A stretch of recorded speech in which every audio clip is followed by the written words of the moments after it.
So, good morning everyone, and welcome to the high-level panel of this second day of the forum. My name is Per Olsson-Frid.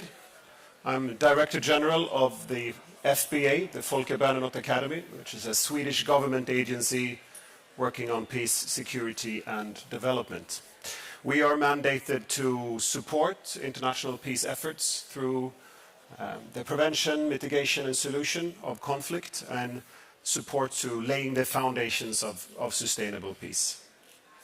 So the theme of this year's forum, On the Edge, Navigating a Changing World, points to the complex context of today's security landscape.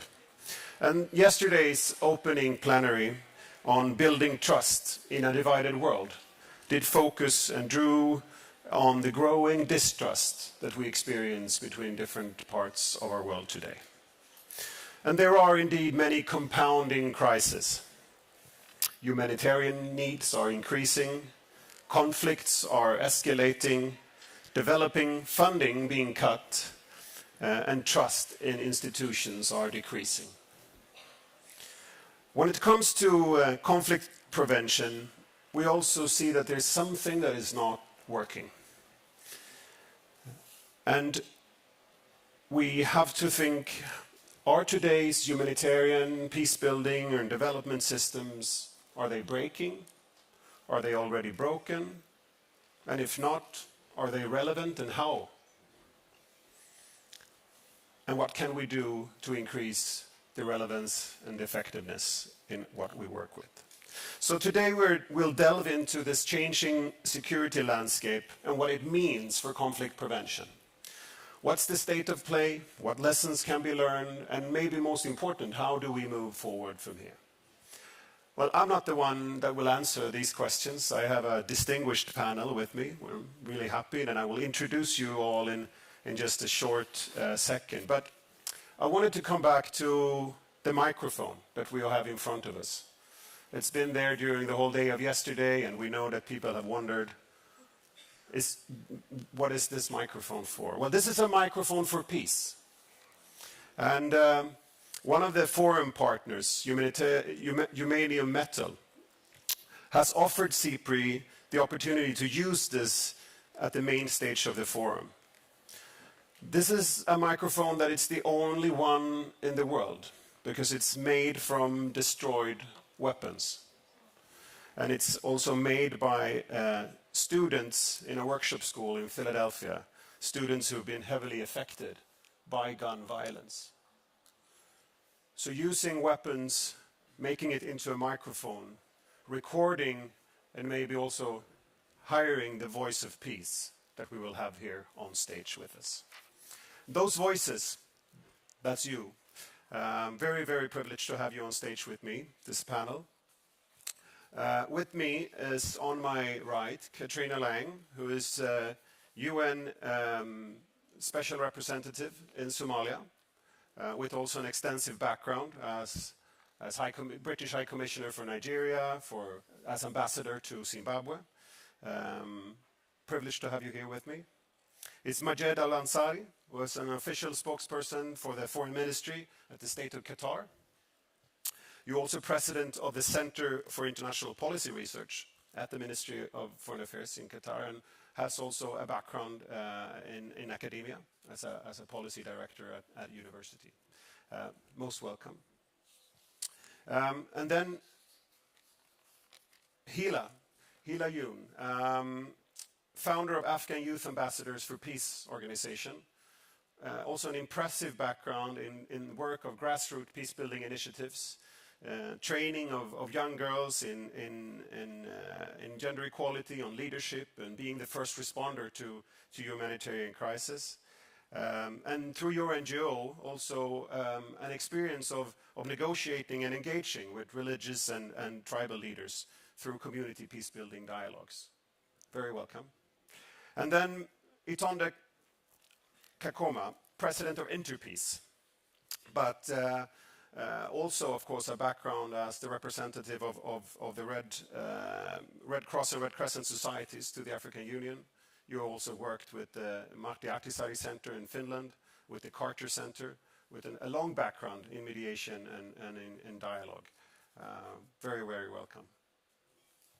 So, the state of play. How should we describe that? And Itonde, I wanted to start with you, with your background and with the work of Interpeace. Could you give us a description from your perspective? How does conflict prevention look today? Goodness, thank you, Per, for this. You know, you said something in your opening remarks that makes us all honest. Mm-hmm. Good. You spoke of not just the challenges, but the potential failures, the inadequacies of peacemaking generally, and of organizations devoted to doing so. And I don't hear that as a pessimist. I hear that in the spirit of the conversations we had just yesterday. In looking squarely and honestly in the face of what the world is experiencing now with a solution-oriented approach. And the statistics we hear at the opening yesterday, based on the excellent work of CIPRI, the work in Uppsala, the Armed Conflict Database, that says to us we are experiencing the highest number, and I emphasize my words deliberately, the highest number of conflicts, be they within states or between states, since the end of the Second World War. That should put us all at a standstill. And in doing so, we should remind ourselves that there is a human face to statistics, And somehow I feel like that's missing from shaping much more deliberate approaches to address the monumental challenges for all of humanity.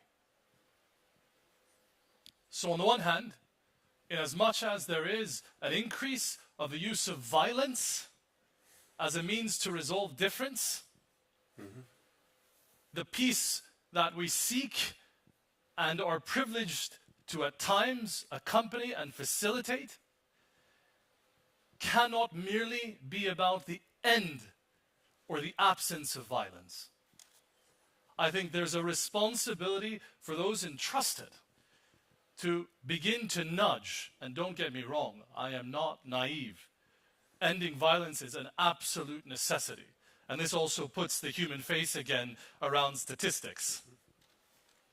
Yeah. But if we only stop there, we lose sight of how we begin to transform conflict for future generations not to fall back into the same cyclical, destructive trap of violence as a means of resolving difference, which will perpetually exist amongst humans. So is this a question of timing, of different interventions in conflict? Is there a linear development here, or how does it play out? Interventions to end violence, interventions to prevent new violence. How would you describe that? First and foremost, by no means linear. By no means.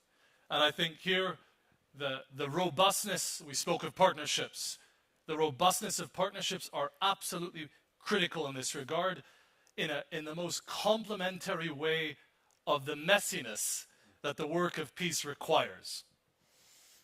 The challenge in terms of today versus the likes of some of those who I have learned from, who enjoyed extremely strong mandates in the advancement of peace as mediators, and had the ability to have a concerted support of the like-minded and the unlike-minded behind them. And now we can speak of power brokers. I think that era has gone. And how we then begin to complement the humane efforts, the diplomatic efforts of various states, organizations, and individuals who are given that very privileged space to nudge peace forward.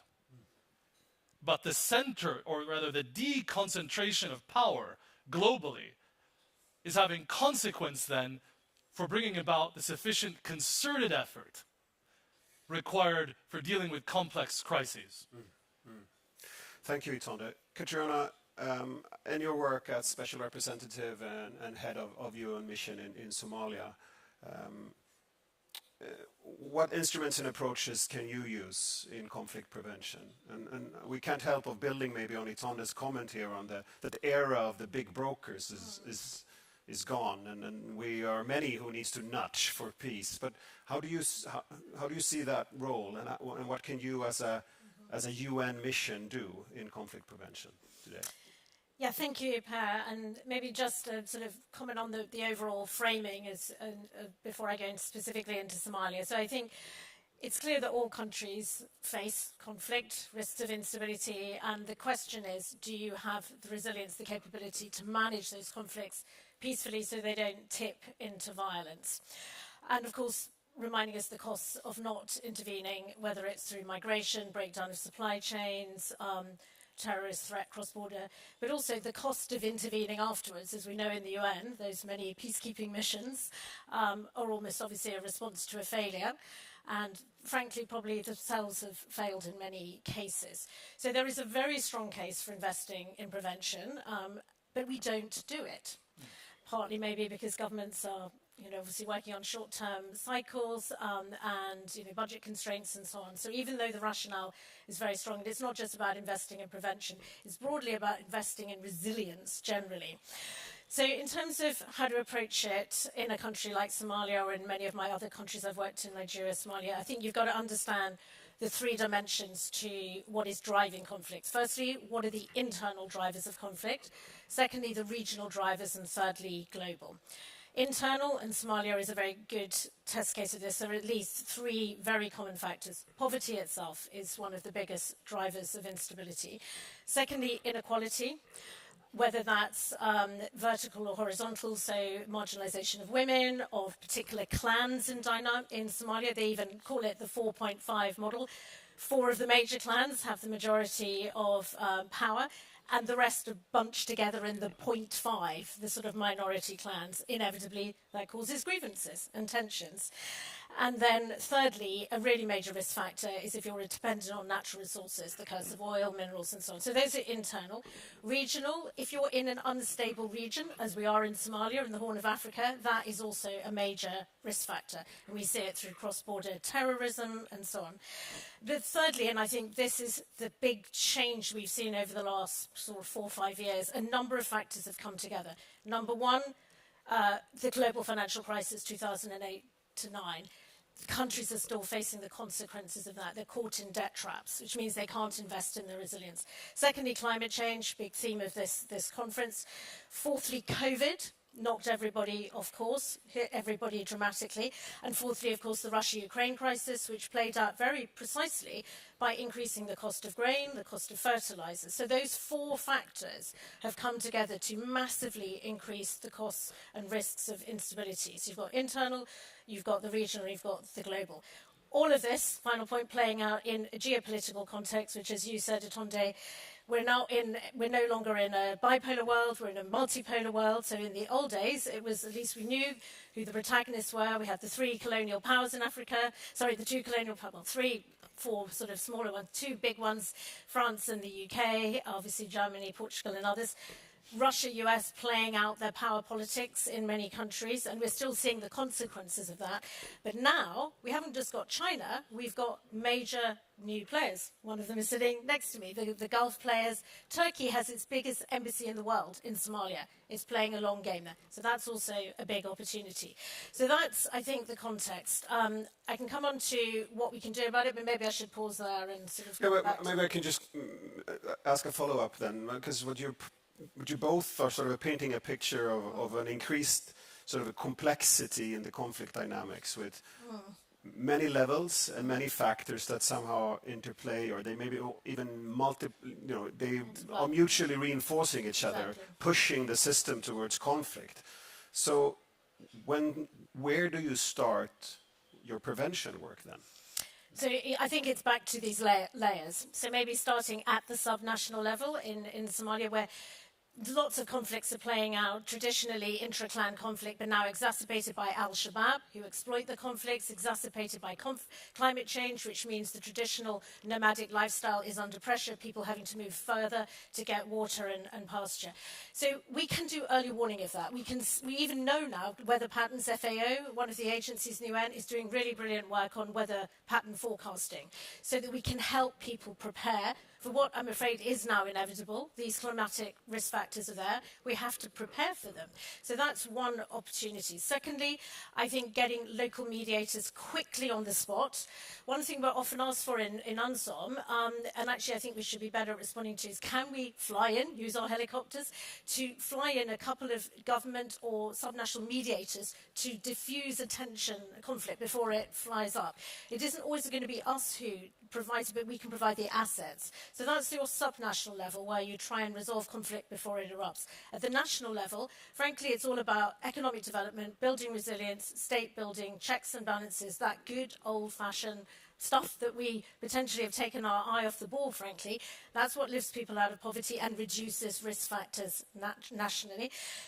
All of this done with an eye on political transition. Somalia is going through a major political transition from this clan-based arrangement to one person, one vote. We know that one of the biggest risks of instability and conflict is when you go through a transition. So helping them navigate the transition peacefully so that the losers are accommodated in the new system, because otherwise they're going to be spoilers. So political transition and social transition, cohesion at that local level. That's your national bit. Regional, I think, where we've got a live case study in Somalia, we've got all the regional neighbours very concerned about al-Shabaab. It's a cross-border threat. It was them who intervened individually in Somalia, and now it's an African Union force, and we're going through that transition. So regional dimension, they provide a security guarantee. Security guarantees are very important. And then finally, globally, so much we need to do differently. We have to take our responsibility, all the work around debt pauses, the new financial architecture that Mia Motley and others are championing. We really have to do a better job. Pandemic. We can't afford, when the next pandemic comes, this time we have to get it right. We can't hoard all the vaccines. We have to create better trade opportunities, and we need to reinvigorate, last point, on the new architecture for peacekeeping. The current model, frankly, has run its course. Somalia, again, is showcasing the future with an Africa Union-led mission enabled and supported through the UN. So just a few ideas about how we can intervene better. Thank you, Katrina. So on the question, where do you start, it seems like you have to start almost everywhere at the same time. Exactly. So that, of course, makes it also very complex, but that makes it also a need that there are many of us who works on conflict prevention in different places of the system. So I wanted to come to you now, Hila, from your perspective on very grassroots initiatives on conflict prevention among youth in Afghanistan. Where would you say, where do we start to be effective in prevention? Thank you. So I want to start with a story, and I want to talk about 3 lessons that we learned, that why we're still lacking when we talk about why the system is broken. When we started working in Afghanistan through our organization, our main agenda was localization, how we can go to the local community. The first time when we did an interaction with the people in Afghanistan, especially the local village, we went and we're like, oh, we came here to promote gender equality, we're young people, the UN is doing this and that. We had an interaction with 2 family members, and they told us, like, how are you supposed to help me with I'm the only breadwinner in my household? She's a woman. She lost she lost her husband, 2 sons in the war. She has no income, nothing. So, and it's not the first interaction that we saw a case like this. There were many women in Afghanistan, many families who've been through the same thing. Now, that kind of made us realize, like, billions of money comes to countries like Afghanistan without any concrete solution. Why is that? When we say that system is broken, I do believe the system is broken when it comes to international system. But as a young person, I do believe it's also fixable. We can see the rise of young people when it comes to raising awareness about what's happening in Afghanistan and Palestine. Now, when we talk about that, we always talk about that violence is never a solution. I know that, but what we never talk about why people actually go to take the way of violence, especially young people in Afghanistan or countries like other. It's really important to acknowledge when we come to the political grief and do active listening when we're dealing with people who are working in peace building, but also who are victims of foreign conflict. 3 things we've learned during that local peace building and why it was not working. First thing, allow the people to have local ownership of their problems. When we go to countries like Afghanistan, in any conflict zone, empower the people on the ground. They know their community better than us who are sitting at these international platforms in our privileged positions. And one thing international community does a lot is just producing policy papers. We're really good at that, repetitive policy paper research, but lack implementation all the time and accountability. When we need concrete change, start with empowering the local community and give them the ownership. And that's what we did through our local peace building dialogue. Second thing that we learned, we want sustainable peace. A lot of organizations, when they come to countries like Afghanistan or any other countries, what they do is that all of their programs are project-based. We have, in 2 years, they want to resolve all the issues in Afghanistan. How? We're doing a few peace building dialogue and that's it. It's more than that. It's years and years of conflict. People are on survival mode all the time. There's political griefness happening. If you don't do one thing, but do it good instead of just spending random money in different countries like in Afghanistan. And third thing we learn is when we do dialogue on reconciliation within the community, we need to have patience for these things. And using culture heritage with modern activism is really important. We need a blend of modern activism and culture activism and conflict-sensitive approach when it comes to peace building in countries like Afghanistan. When my interaction and working in Afghanistan through local peace building, sometimes when you see these realities on the ground, quite early, you kind of get pessimistic. Sometimes it's like, oh, the international system is broken, because why these people who are victims of conflict for years and years doesn't even have basic incomes? But it doesn't make us hopeless, because drop by drop and a river is formed. And I firmly believe that if we have a collective approach and we bring those local voices to platform and conferences like this, because when we attend conferences like this, only those who can speak English, who have passport privilege, who comes and access without visa discrimination can bring those voices here. But what about the victims who are on the ground? We don't bring those people to these platforms where you can listen to them. And one thing I've always noticed as well when we do conferences and lesson learn, it's always just expert talking to the same experts. Like if I tell you like these are lesson learned, most of you are expert and work in the humanitarian sector for 20, 50 years. You already know this. This is what we're lacking, and the gap is that we're doing the same repetitive thing all over and all over again. We need better approach, alternative way, more innovative ways when it comes to building sustainable peace. Thank you, Hila. Thank you, Hila, for being very honest and with these perspectives. And indeed, I think you're right. You were saying also that we need. You said local ownership, not just new policy papers. But I wanted anyway to come back to a policy paper or some policy questions. and maybe you can help me get away from it again. I mean, you have with your work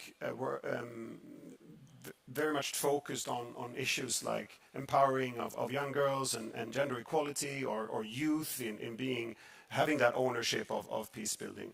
Now there are two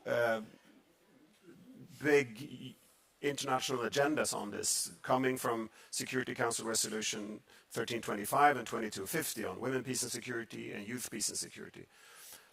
Does those agendas, do they mean anything to you in your grassroots work? Is there a connection between what we work on in diplomacy, trying to build policy around, and how you can actually work in an effective way in a grassroots manner as you've done with your organizations? Is there a connection, and what does that look like? There's definitely a connection when it comes to UN resolution on WPS, YPS, but it doesn't mean anything unless it's implemented on the ground. At this point, I think every time the UN Security Council form a meeting about UN resolution, there are like hundreds of drafts of UN resolution on 1325 and 2250, and every time they add a new word, this year new word is localization. Wow, we achieved something. Second year, the new word is intersectionality. We achieved something new. So we do use these fancy slang in our resolution all the time. It's like, yes, we achieved this specific data is coming. it doesn't mean anything if we're not implementing it on the ground. Like the UN resolution often stays at the UN headquarters. It never leaves the UN headquarters. And when you go to people, when you see the reality on the ground, a woman who's on survival mode all the time doesn't have food for her family. All of her family members, male family members, are dead. There's restriction from the current government that she doesn't have freedom of movement. It's been more than 2 years that girls don't have access to education. It's 2024, Afghan women don't have access to education. The only country that doesn't have access to education. Suicide rate is rising day by day. And we use this campaign that leave no one behind all the time when we come to these conferences. But we actually left many people behind, including women in Afghanistan, women in Palestine, women in South Sudan. Now, when we talk about these resolutions, whether it means anything for me, personally as a young person, it only makes meaning when we're actually implementing it. And with implementation comes accountability. When we're actually holding accountable the international community, the stakeholders, whether are you actually implementing these resolutions or drafting another thing and then sharing publication. Because again, we're good at publication, we're good at graphic designing when it comes to repeating policies and putting it on the website. It won't mean anything unless you're implementing it on the ground and reaching the real victims of war and conflict. That's when real meaning of these resolutions will come. Yeah. We have plenty of resolution. It is Beijing resolution on women's. We have CEDAW. We have UN. I can name hundreds of them at this point. We have like a strong database of all these resolutions. Only makes meaning when we are implementing it on the ground, when we are asking accountability. So bridging policy and practice and strengthening that connection is perhaps something that we could come back to when we look forward. Majid, I think everyone at this point recognized the work of the Qatar government in terms of the space that you provided for a dialogue, in a sense, between the Taliban government of Afghanistan and the rest of the international community. I think all of our cell phones have flashed the last 24 hours on the latest updates on Israel-Hamas peace talks. And we recognize, of course, the work that Qatar and your government does in these and other spaces as well. What is the role of mediation in conflict prevention from that perspective? And what does the Qatari model for this look like? Well, let me first start by saying that yesterday in the plenary session there was a lot of talk on the catalogue of conflicts that we are facing right now. I think it's very important for us to understand the changing nature of conflict and the multifaceted way we should be approaching it. Has to do also with realities that sometimes we try to ignore, but they come back and become the main catalyst for further conflict. First of all, we are talking now about multi-layered conflicts everywhere. You're talking about second generation, third generation refugees who are being displaced again in a different kind of displacement. You're talking about refugees who are taking refuge within refugee communities in many respects. You're talking about armed conflict that builds upon the armed conflicts of the past, whether you talk about Sudan, whether you talk about even Russia and Ukraine, it's building upon the history of conflict which we had. And that multi-layered nature is going to be the biggest catalyst for human suffering in the near future. Because every time there's another conflict happening in one of these zones, you see how this conflict affects everyday life, every individual, in a way that hasn't affected their fathers or their grandfathers because of that multi-layered cake of conflict. The other thing is we have been spending close to a century freezing conflicts, using mediation, using peace facilitation as a means of freezing conflict. And along with what's happening with climate change, we are seeing now a thawing of all of these conflicts together. You look at Europe, you look at Africa, you look at Asia, everywhere. We have a thawing of these frozen conflicts that are coming to existence and that we all need to deal with them at the same time. And that leads us to the question of, is what we have right now sufficient?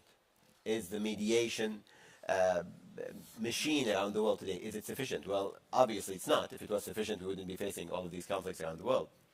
But the important question here is, how can mediation be useful? Because I think one of the main problems we were facing in the past was that mediation, peace facilitation was left to a club of countries who look the same, act the same, think the same, and would go all around the world acting in mediation exactly the same way. Not investing in peace before conflict and prevention, or peace post-conflict and peace building. And simply going in, signing, again, a document, and then having a nice ceremony afterwards, and then thinking that the conflict is over. I think one of the main things we need to do right now is change our perception of mediation. Mediation cannot happen today in that format. It has to happen within a holistic format. It has to happen with a view that we are talking here about the future of peace rather than the realities of conflict today. And this is where I think the role that we do in Qatar becomes very important in today's world. And years ago, when our government was drafting the constitution of the country, the second constitution, the word mediation was put into that constitution. And up to my knowledge, it's the only constitution around the world that has the word mediation as a form of, as a tool of foreign policy. And the main reason behind that was a belief that a country as small as Qatar, as prosperous as Qatar, as stable as Qatar, needs to pay dividend for that peace and prosperity to continue. You can't be passive about your regional, your international peace and security that you are enjoying when you are seeing, we are in a very turbulent neighborhood. We used to say that always, but today we are in a very turbulent world. There is hardly any region around the world that you can call safe and stable, absolutely in the current environment. And therefore we knew from day one that we needed to pay dividends into that peace and prosperity. And therefore, if you look at the work that we have been doing from day one, whether it be the agreement over Lebanon and Lebanese factions in 2006, the mediations, the countless mediations that took place between Hamas and Israel, our work in Darfur, the work between Eritrea and Djibouti, Venezuela and the United States, Taliban and the United States and Iran and the international community, all of these mediations. We have invested very highly in two things. One, in taking the political responsibility of the mediation, which also means taking on the political cost of being a mediator, which might seem, What do you mean with cost? Exactly. So it might not seem logical when you say, as a mediator, you pay costs into the mediation. But look at the mediations we were doing. You have to pay a political cost because you're not mediating amongst friends, right? And especially with non-traditional mediators like Qatar, it is easier for the club I was speaking about in the beginning to lay blame to the mediator as a result of a conflict. Right? And this is what we've been saying here in Qatar, but before even between Taliban and the United States, before with Iran and the United States, even between Russia and Ukraine when we were doing the mediation over the children, we get blamed for the mediation process itself, whether if it's working or not. You get attacked because in some parts of the world, it cannot be fathomed that a country from the Middle East, a country from the global south, is playing a role as a peace facilitator without having ulterior motives. Right? So it's a cost we have to pay. And we have paid it in the past, and we are paying it right now when it comes to the image of our country, when it comes to the campaigns that are launched in the country, and the pressure that we face. And it would have been much easier for a country like Qatar to shy away from playing these roles and keep its role as a traditional player in the international context. Now, you asked about the model, and I do believe that we are learning on the job. So I don't want to go and explain how our model was founded and formulated, and it's as anybody who worked in peace facilitation knows, it's a case-by-case study, and that you keep changing your methods to try to compete with the changing nature of conflict. But I can say that there are three things that make our role as mediators unique, we think, and has helped us in getting successes where other countries couldn't have these successes. First, it's a mix of strategic engagement and tactical neutrality, where we always believe that when you are mediating between parties, you need a strategic level of engagement. You can't have, short-term engagement that has to do only with that conflict, and then hope that short-term engagement would give you the trust needed by the parties and would allow you to play. You have to have strategic engagement, and this is why you look at Darfur. We were always part of the development scene in Darfur. We look at Lebanon. We've always been engaging with the Lebanese parties. We are still actually engaging with trying to create agreement in Lebanon. You look at Hamas and Israel. We had a reconstruction committee in Gaza. You look at Afghanistan. We are still there and helping with the development and engaging with the government. The second aspect of that is tactical neutrality, the ability to go into mediation between those who you probably don't agree with both or one of them over a lot of things, and be able to represent the interests of both sides on the table for that period of time when you are handling the mediation. It is no secret, for example, that Qatar is a pro-Palestinian state. It has always been a big advocate for the Palestinian cause, but we are able to sit in the table and to represent Israeli interests and to represent Palestinian interests at the same time, and be able to exchange ideas and create the language that is needed to get a deal done on the ground. And we've been doing that since 2006. Now, finally, when it comes to Qatar, I think you have to put your money where your mouth is. We always say that, right? In the case of Qatar, we've been doing that physically. If you look at the Darfur Agreement, you'll see an article noting to the pledge of Qatar to pay into the development and reconstruction in Darfur. You look at the Lebanon agreement, the Doha agreement, you'll find also an article there stating how Qatar will help in the reconstruction of South Lebanon. You look at Gaza, a reconstruction committee where Qatar was paying for the reconstruction in Gaza. You need to create hope for peace to be sustained. And unless you do that, you're going to end up with multi-layered conflicts coming in that at one point will be unsolvable because no mediation can work. So thank you, Majid. So you're somehow painting a picture to us here where trust and confidence starts way earlier than the actual mediation process. And then you have the mediation process, but then you also have a commitment to stay with the parties also after that. So that's a long-term, that's a partnership. We had an opportunity yesterday to speak about partnerships, which is not just a transactional partnership, but more of a trust-building partnership, more of a mutual partnership, perhaps. We heard also holistic format coming up. I think this is something where Interpeace has a few things to say, perhaps. And we talked about Majid said multi-layered conflicts, traumas that are put on top of each other, yet another generational trauma, yet another generational trauma. So the cycle of violence or violent conflict comes back. Is it because we never really reach those root causes of the conflict? Is it because we drop out too early? What do you have to say? Gosh, a lot, and I'm reflecting heavily on the last two interventions. Let me start here. As an organization, we're marking our 30th anniversary today, 2024 being today. Congratulations. The year. And I mention this because it's also a period of significant evolution in the state of peace building and that of international cooperation. And I also mention, in light of your last point with regards to the transmission of not only trauma but conflicts that come with trauma that is unresolved. Yes. And in 30 years, we see particular regions that are prone to widespread armed conflict erupting generationally. Prone, almost on the drop of a dime clock, 30 years. And that has everything to do with what you're describing. For children, be it young boys or young girls, to witness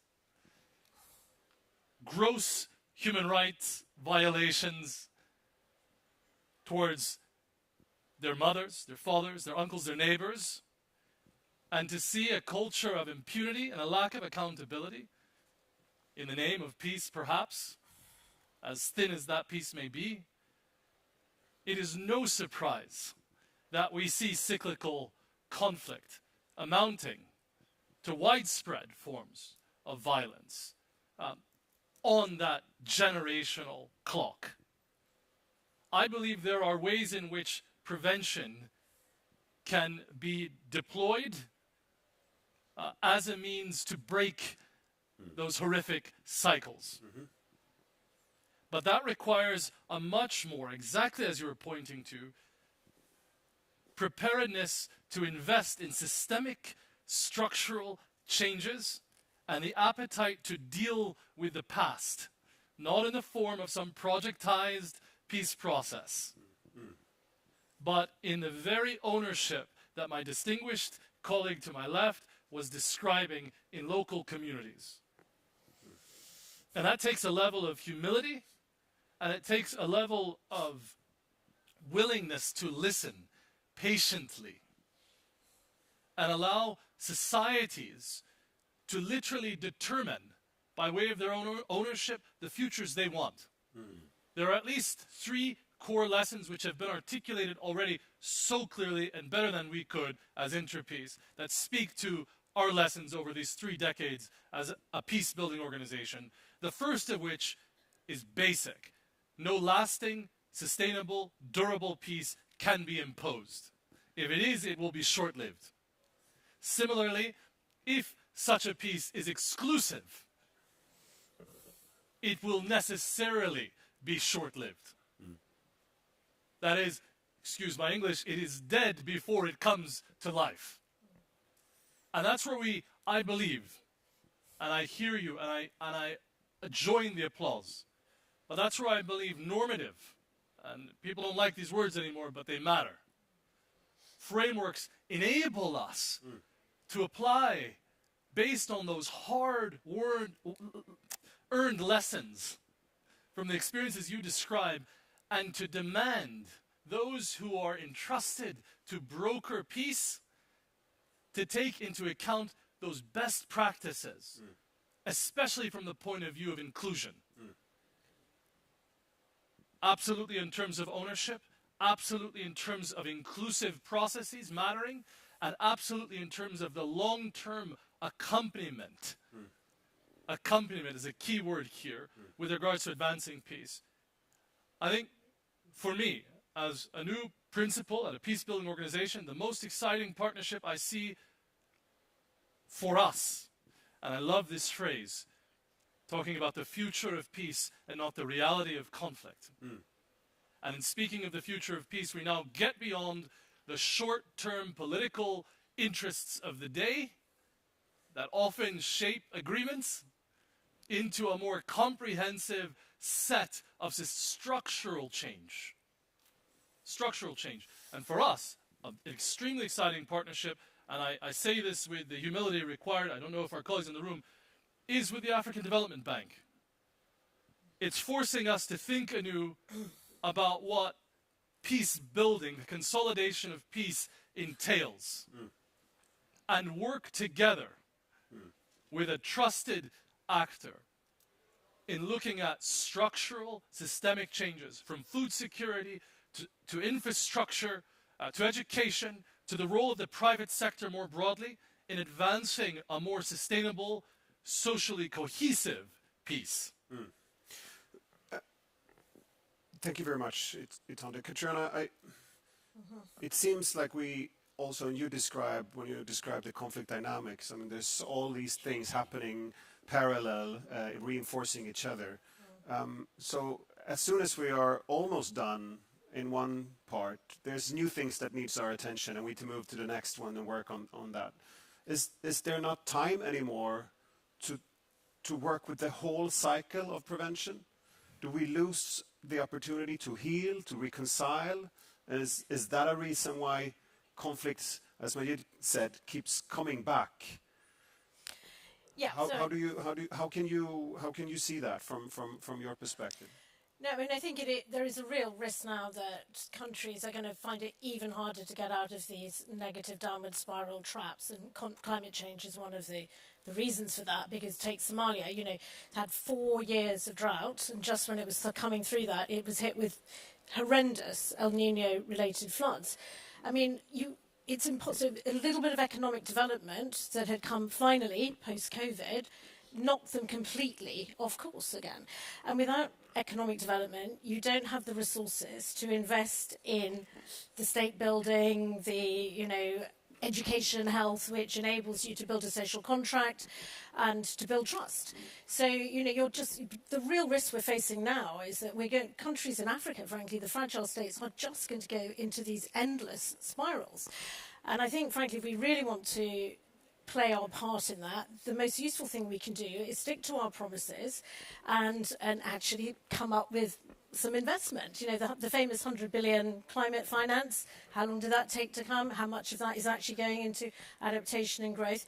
And I think that failure to deliver on our promises is one of the reasons the trust is completely broken down. You know? And then on top of that, the vaccine pandemic issue, which again, vaccines for thee but not for me, you know, it is, and so it goes on. So I think number one is, you know, everyone sitting in this room who sits in a government and so on, we have to hold our governments to account to play their part, because without playing that part in creating a global coherent environment which will enable countries then to do their bit, which is to deliver for their citizens, to play, you know, an inclusive role in reaching out and so on. So I'm afraid you can't, it isn't one level, it is all the levels that we need to work on. And I think the final thing I wanted to say, though, is I think of the way the future is going to play out in Africa. And you mentioned the African Development Bank, and I very much, it's a bit of a kind of sort of trite phrase, you know, African solutions to African problems, but that is the way we're going to do it. It doesn't mean we don't have a part to play, as I've said, but our role will evolve and change. And in Somalia, we are, you know, pioneering this kind of tripartite partnership between the government, the UN, and the African Union. But this time, peacekeeping, you can't plonk 20,000 soldiers and expect them to just deliver peace. You know, it clearly hasn't worked. Most UN peacekeeping missions are folding. So this time, we really need to design the exit strategy from the outset. We need, as you said, Somali ownership in this case has to be driving the process. And we have to invest in their capacity, security sector reform. That will enable them to, you know, to break that part of the cycle. So it isn't, there are no simple solutions, I'm afraid, and we need to hold ourselves to account for the part we said we would do and actually do it. Yeah, I think you know, not shying away from the complexity, not fooling ourselves that there are simple and quick fixes here. But we're coming back to this with different actors having to play different roles in different stages of these conflict cycles and dynamics. We're talking about accountability, not only commitment, but also accountability to those commitments. And many of you are coming back to localization and local ownership.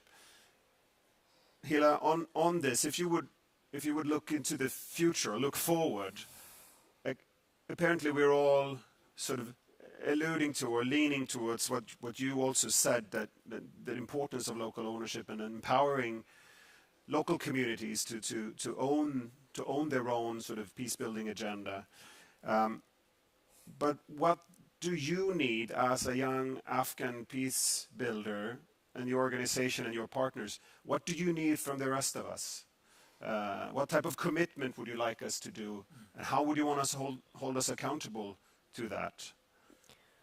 I want to talk about two issues here that is often overlooked. I don't want to go into like you need to finance us, you need to build our capacity and all that, because you already know that, you've been doing that. Two things I think a lot of young people need right now. First, I really wanted to thank you bringing the intergenerational trauma to this. Just sharing my family history. My grandmother, she lost her husband, my grandfather, during Cold War. We still don't have his body. We don't have a grave for my grandfather. She raised 6 kids, and including my father and my aunties, they saw what she's been through. Then coming to my mom, during the Civil War, my mom and my aunties, they were in the basement for 3 months trying to survive. In the area that they were living, they were the only family who was in the basement. The bomb hit the basement. My mom was bleeding for 2 days.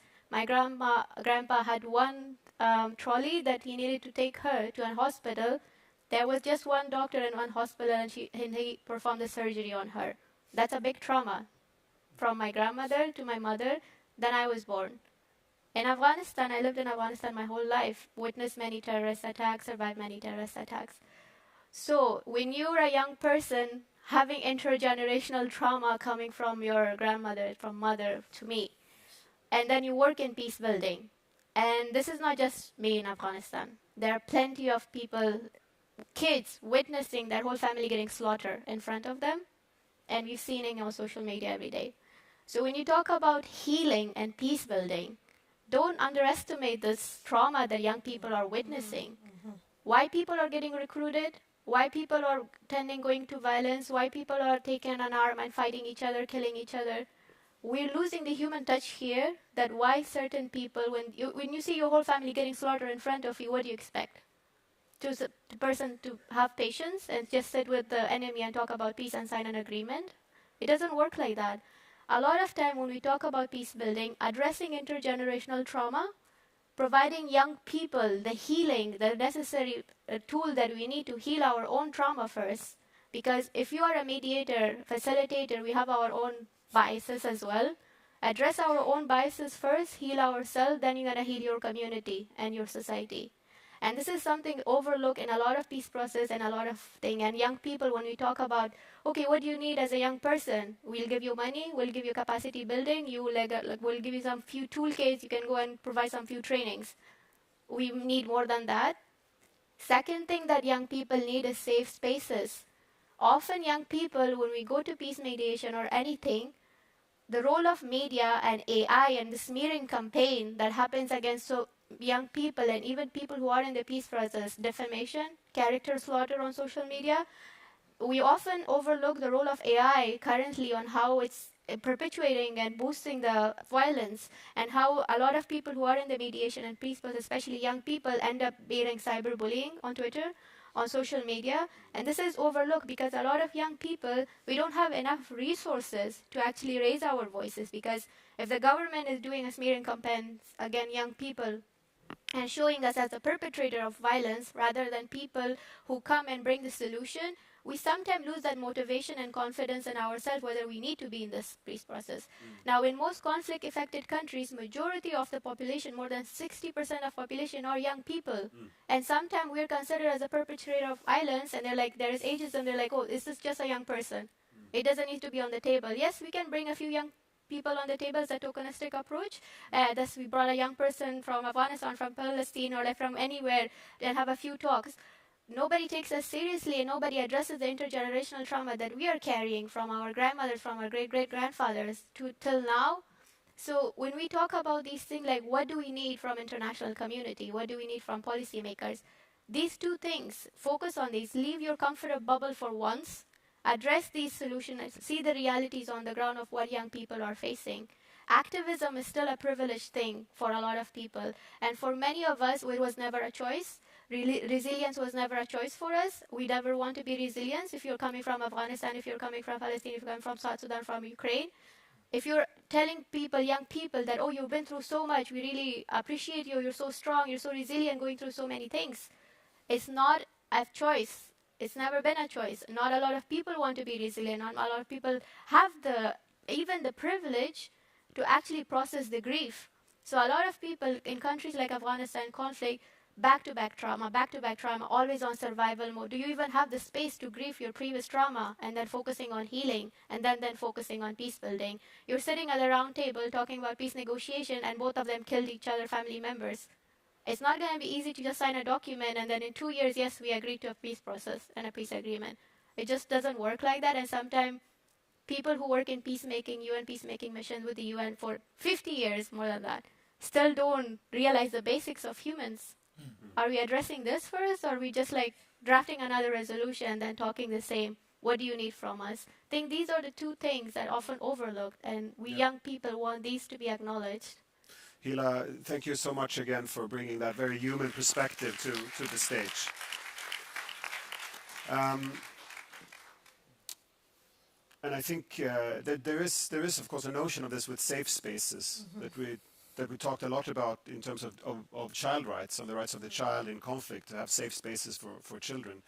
But I think it's an interesting idea to think how you can expand also the idea of safe spaces in conflict to include everyone who has to be part of a healing with themselves, with their community, with their peers, and larger. So thank you for this.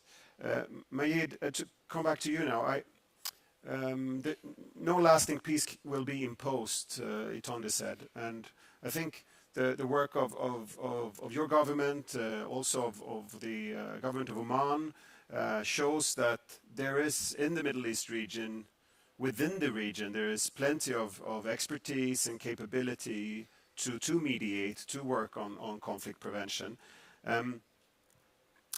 How how would you like the international community outside of your region to start acting, able to accompanying the work that you do, or strengthening the work that's happening within the region in prevention and mediation? Well, first of all, I think it's important to acknowledge that these are changing times. Peace facilitation in the Middle East was always either a subcategory of international efforts or a way for countries within the region to talk about their problems, but it was never seen that peace facilitation can come out of the Middle East. And I think this is what's changing right now. A country like Qatar can mediate between Venezuela and the United States, can mediate between Russia and Ukraine, at the same time that it's mediating between Hamas and Israel. And I think this kind of changing mechanism within the donor community when it comes to aid and development in the world, within the peace facilitation community, is very important, because now you have players that are not constrained by the great power rivalries the way that countries in the West, for example, or traditional mediators would be. Right? And I think this is important for the rest of the world to acknowledge, that it is time to look to different players to play these parts and support these roles, rather than look at them, patronize them, or look at them in negative light. And I think, as you said, countries like Oman, countries like Qatar, and others are learning on the job, but they are accomplishing things that, for so many years were not possible as a result of having this position. And I think, talking about the great power rivalries for a minute there, the only way for us to build on peace facilitation is for there to be a consortium of countries on every conflict that play, not only countries, NGOs and other actors that can play the different roles needed within the conflict itself. Grassroots campaigns are the only way to make sure that peace remains there, right? But we need to stay sometimes out of the way of peace for peace to happen, because, as my colleague here has rightly mentioned, international interference, regional interference, state actor interference, at many times destroys these grassroots efforts because of very specific national interests or great power rivalries or regional rivalries that end up destroying all the grassroots efforts that cannot succeed without support and protection from the international community, that at some times means we have to stay out of their way. Right? On the other hand, look at what's happening today in prevention and creating a situation for peace in a lot of these countries. You'll see that different international actors are playing negative roles rather than positive roles within these communities, within these societies. Now, in Qatar, we established the Education Above All program, and an NGO that works on bringing back children into education in conflict zone. Now they've done more than so many projects that got 20 million children back into education. Right? These projects need to be internationally supported, protected projects that enable us to play the role of mediator when needed, and for that role as mediator to be successful. And I want to say something here just a little bit about the fact that when you look at the state of conflict today, we used to say it's a Twitter culture, but I think we're too old now to use that. Probably like TikTok culture or something. I wouldn't know. In the way we deal with conflicts today, it's short-termism, it's election cycles, it's social media campaigns. Everybody wants to make an electoral win 2 minutes later, and they don't care about the actual conflict that's happening on the ground. Great leaders are those who make the difficult choices, who have the difficult discussions, and are willing to stand on podiums and say things that people will not like in order to end conflict and create peace. Leaders who depend on polls and depend on focus groups and depend on social media to go on and attack one player or shy away from saying ceasefire when there is need for a ceasefire are those who will be responsible historically for conflict and for the death of thousands of civilians as a result of their narrow political ambitions. And we've seen this happen in this conflict and so many conflicts before. Today, we know that there are leaders who don't mind for thousands of innocent people to die if they can advance their political careers a year later. And unless we address this as an international community, unless we allow the international community to operate in a way that goes beyond political posturing, we'll only see more conflicts happening around the world. And we talk about the international system, and I wish all of us can be as energetic as young people, but we have to say that today everyone is losing hope. in the international system. And if you look at polls that conducted with young people, the patterns are changing. Hope is diminishing with young people. If young people lose hope, if we don't hear such messages coming from young people, all of us will lose hope in any future that can help us. You know, we talk about the international system today and how corrupt it is and how bad it is and how useless it is. But just like it was said about democracy once, that democracy is the worst form of government except for all other forms of government, well, an international system today is the worst possible way of running the world except for all other options that we have on the table. So we need to work together, protect hope, create a hope industry that makes sure that young people do what we couldn't do in our generations. Thank you so much, Majid, for those very strong words. So sometimes just stay out of it could actually help peace, especially if you're going into it with your own short-term self-interest. And I think that is a message that maybe many governments should think both once and twice about. So thank you for that. Itonde, I want to come back to you because in mediation or negotiations, we very often talk about track 1, track 2, track 3, and then 1.5, track 2.5, and there's so many tracks. Is this the way forward? To keep different tracks going? What is the role of the different tracks? How do we connect them better? Could you elaborate on that for us as well? Will you allow me to say what's sort of burning in my mind? And I will touch on this, I promise. Absolutely. And it's in light of what our distinguished panelists have been saying. The manner in which wars are being carried out today and the extreme violations of international law, particularly international humanitarian law, has consequence for the quality of peace that will be pursued thereafter. When we look at the number of cities, in particular, being destroyed, it's not simply about infrastructure. That is absolutely crucial.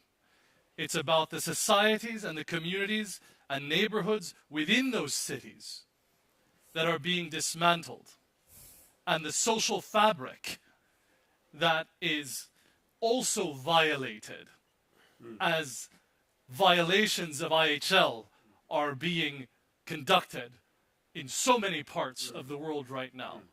And for me, this is not simply about upholding law and norms. It's about the quality of peace also that is to be pursued and the maintenance of international peace and security. It sets precedents. And linked to this is how you recover and you rebuild in a manner that takes into account the dismantling of communities and social fabrics. It is equally as important. With regards to tracks, I am persuaded that there is a time and place for high-level negotiations. Leadership matters. Representation matters. But not in a way that excludes. And in a way that responsibilizes those who are entrusted with office to do so with a longer-term view of what peace entails beyond the short-term political gains. So, as an organization, we pride ourselves in looking at processes from a much more messy point of view, a necessarily interconnected point of view, where the perspectives of community members, intercommunal dialogues are as important in shaping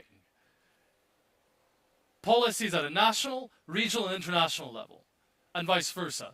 The interconnections between those could not be more important today. We call it track 6. The inclusion of track 1, track 2, and track 3, not as isolated processes, but interrelated, intersecting processes. Is there space for improvement there, you say? Improvement's a nice word. There's a necessity to get it right.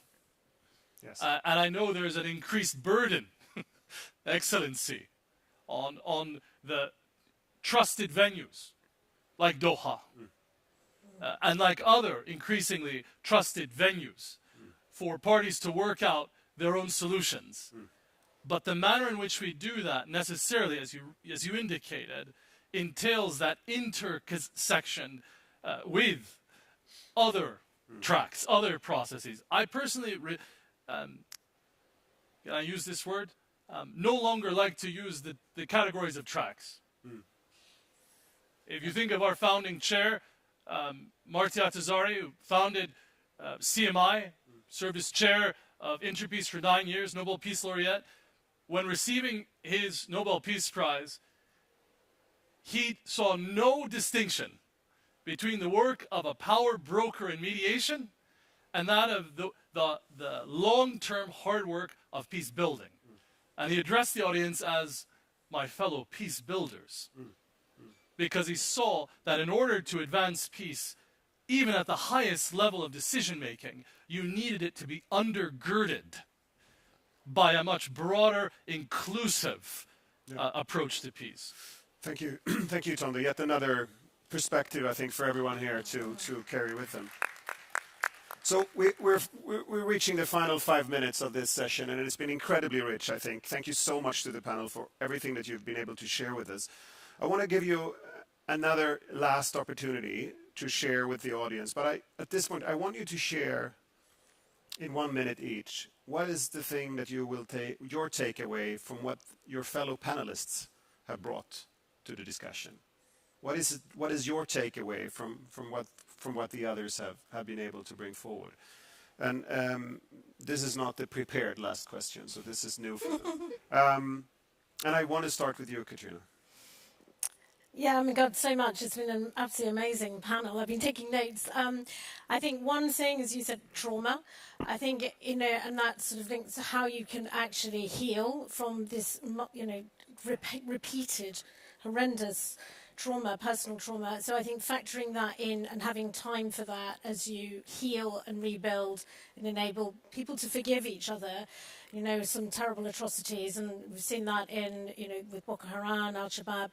These people have to come back into their communities and they need to be forgiven, but you've allowed people to heal. So I think that is such an important part of a sustainable peace process. And I think from what you said, that it's just so admirable what Qatar is doing. And I think your point about you have to invest in it, the process, and also the costs of it, in a political sense, really struck with me. And I think you're playing such an important, part in the sort of mediation process. So those two things, I think. Thank you very much. Majid? Thank you. I mean, listening to the sense of embattled hope, I think it was stuck with me and will stick with me for a very long time, because you can, if I'm allowed to read between the lines, I can feel the pain of losing hope going through the language that is hopeful. And that is something I think that will be very important for us. And I was thinking, while my colleague was speaking here, about 1.5 million people who are living in Rafah now, 10% of the geography of Gaza, who, as we are speaking right now, are facing an attack on their humanity. And they are not seen as humans by most of the world. They are seen as Palestinians. They are seen as collateral damage. And they are seen as realities within the political posturing of political leaders. Today, as we speak, I'm thinking of the young people over there. What kind of hope can they cling to when their fathers and mothers were living in refugee camps in Gaza? They are living now in the third, fourth, or fifth displacement since 7 months ago. And now they are facing a war machine that has closed down the border, stopped all aid, and has decided to reduce their humanity to rubble. And as our colleague said, reduce their communities to ash. And unless we can rebuild hope, unless we can maintain these models, I think our children will be facing a much worse reality than we are facing right now. Thank you, Majid. Hila, please, what is your key takeaway from your fellow panelists? I think there was a famous saying that your meaning of your name has an influence on your personality. My name, Hila, it's a Pashto word, means hope. So we talked about hope a lot, and I am still hopeful that I'm still in this field. And being hopeful doesn't necessarily mean being delusional all the time. We acknowledge the realities of on the ground, and a lot of things what Mr. Tunde said is we need quality of the peace. We need to analyze that what type of peace do we really need. And I think what's happening right now through social media, everything that we're seeing, the moment we started to dehumanize the other party, that's when we start losing hope. That's when we started losing any interaction. And that's, I think, is happening.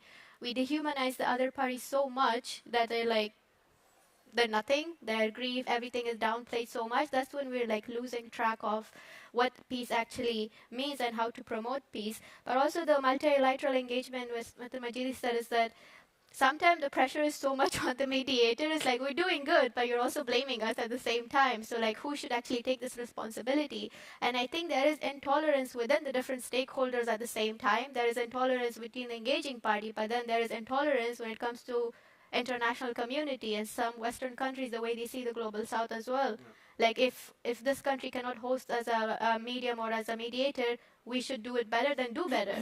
Then don't blame, just do better, then take action for it.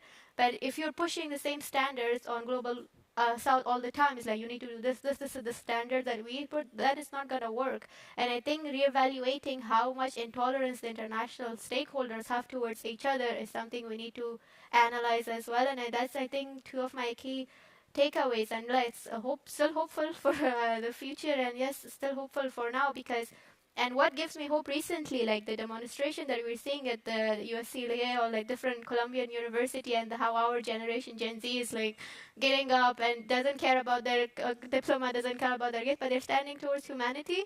This does gives us hope as a young person, and I'm kind of proud of this generation that I'm in as well.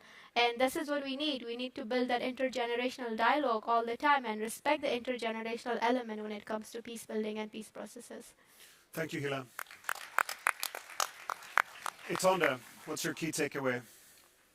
One has to do with trauma that you so personally put on the table vis-a-vis your own family story, and thank you for privileging us with this.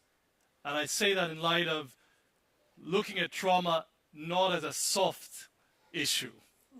It has consequences for hard security.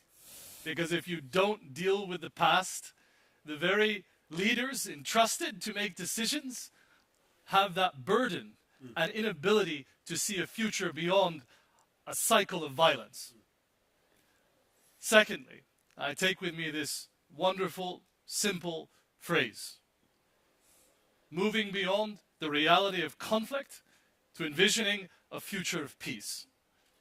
So thank you for this, and thank you to my distinguished colleagues. Thank you, Itonde. And in conclusion, also a big thank you to all of our audience who've been with us here in the room, but who have also followed this conversation online. This session has been live streamed through CIPRI's social media channels. And for all of you who took a lot of notes but don't remember exactly what everyone said and you want to go back, you can also watch it again afterwards on YouTube. So there's no risk of missing out on any of the good examples of the rich experiences that you so generously shared with us during this time on stage. Itonde, Hila, Majed, Catriona, thank you so much. Thank you so much for being with us today during this session. And this conversation will continue tomorrow during the closing high-level plenary on the topic of intersecting crisis, joined-up solutions, where the panel then will be able to unpack how these intersecting crises are challenging existing policy approaches. So be sure that you are with us also tomorrow on that panel. But for now, we say thank you and thank you. Thank you.